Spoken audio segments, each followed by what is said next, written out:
Ոչ ոք հստակ չի ասում ինչ է քննարկվում Միացյալ Նահանգների եւ Իրանի միջև փակ դռների հետևում։ Ոչ ոք չի հրապարակում ինչ կարող է լինել հնարավոր հուշագրի բովանդակությունը եւ ինչ ուղղությամբ են գնում բանակցությունները, բայց մի բան ակնհայտ է. գործընթացը տեղափոխվել է այն փուլ, որտեղ տեղեկությունը փոխարինվել է ենթադրություններով, իսկ դիվանագիտությունը ռազմավարական լռությամբ։ Այս ամենի ֆոնին Իրանի արտաքին գործերի նախարար Աբբաս Արաղչիի այցը Նյու Յորք չեղարկվել է վիզայի հետ կապված խնդիրների պատճառով։ Արաղչին նախատեսում էր մասնակցել ՄԱԿ-ի անվտանգության խորհրդի շրջանակում կազմակերպված միջազգային խաղաղության եւ անվտանգության հարցերով արտգործնախարարների հատուկ հանդիպմանը Չինաստանի նախագահության ներքո։ Սակայն այցի չեղարկումը եւս մեկ անորոշ շերտ է ավելացնում արդեն իսկ լարված դիվանագիտական գործընթացին։ Մինչ այս տարբեր աղբյուրներ շարունակում են խոսել հնարավոր փոխըմբռնման հուշագրի մասին, որը կարող է ձևավորել Միացյալ Նահանգներ-Իրան հարաբերությունների նոր փուլը առանց դեռևս վերջնական եւ հրապարակված պայմանավորվածության։ Միջազգայնագետ Սերգեյ Մելքոնյանի գնահատմամբ այսօր մենք գործ ունենք մի իրավիճակի հետ, որտեղ միաժամանակ ընթանում են թե բանակցություններ, թե ուժային հավասարակշռության վերաձևում։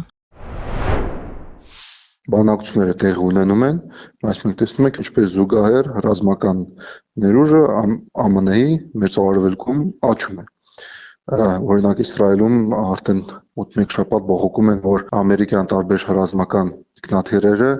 շատ մեծ տարածք են զբաղեցնում Բեն Գուրիոն օդանավակայանում եւ սովորական քաղաքացիական ավիացիայի համար դա խնդիր։ Բայց մենք նաեւ տեսնում ենք շատ ակտիվ, ինտենսիվ բանակցություններ, որտեղ ներգրաված են մերձարևելքի այլ ակտորները։ Նրա դիտարկմամբ վերջին շփումների ընթացքում հիմնական շեշտը դրվել է Իրանի միջուկային ծրագրի վրա, մինչդեռ նախկինում քննարկման դաշտում էին նաև Իրանի տարածաշրջանային ազդեցությունը եւ բալիստիկ հրթիռների հարցը։ Ները թույլ են տալիս, որ Իսրայելը ունենա ինչ-որ հատուկ իրավունք ապահովել իր անվտանգությունը, երբ որ խնդիրը հասնում է Հեզբոլլահին։ Իսկ սա խոչընդոտ է, որովհետեւ Իրանը շարունակում է պնդել, որ Հեզբոլլահի, ավելի Լիբանանի հարցը պիտի լինի ընդհանուր պայմանագրի մասերից մեկը։ Միաժամանակ բանակցային գործընթացի շրջանակը ավելի լայն է գնահատում Նվեր Դավթյանը։ Նրա խոսքով գործընթացը տեղի ունենում միջնորդավորված ձևաչափով, որտեղ ներգրավված է նաև Պակիստանը եւ քննարկվում են մի քանի հիմնական ուղղություններ։ Հիմնական խնդիրը վերջին փուլում կարծես թե վերաբերում է 5 կետերի։ Իրանի համար կարևոր է այս փուլում նախ պատերազմի չվեր սկսելը, սառեցված իրանական հաշիվների ապասառեցումը, որոշակի գումարներ, որ կարողանա իրանական կողմը հաշիվներից օգտվել եւ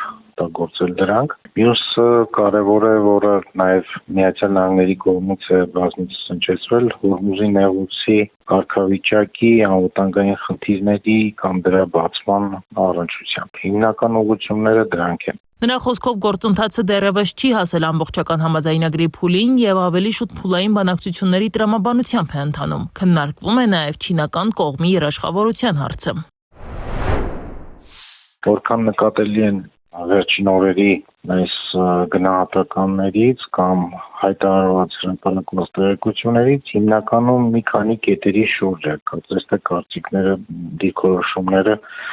մոտ են, բայց այնուամենայնիվ դեռևս մի քիչ վաղ է վերջնական ինչ-որ փաստաթղթի ստորագրման մասով խոսել։ Իրանցի քաղաքական մեկնաբան Փույա Հոսեյնիի խոսքով Թեհրանի համար առաջնայինը ոչ միայն տնտեսական կամ քաղաքական պայմաններն են, այլ առաջին հերթին անվտանգության երաշխիքները։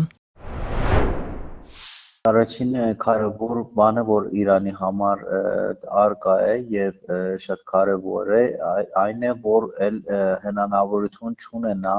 Միացյալ Նահանգներ եւ Իսրայելը նորից պատերազմ սկսի Իրանի դեմ։ Դրա համար այդպիսի պահանջներ է ներկայացում Իրանը, որովհետեւ գոնե մոտակա ամիսներ կամ տարիներ անհնար լինի եւ հրաշքավորություն ունենա Իրանը, որ նման ագրեսիա նորից Իրանի դեմ չի լինի։ Նրա խոսքով այս փուլում քննարկվող հնարավոր համաձայնությունը վերաբերում է ոչ թե բոլոր խնդիրների լուծմանը, այլ առաջին հերթին ռազմական լարվածության նվազեցմանը։ Բոլոր ճակատներում պատերազմը կայնել է, այսինքն Լիբնանի դեմ, Հեզբոլլահի դեմ այդ պատերազմը նույն ձևի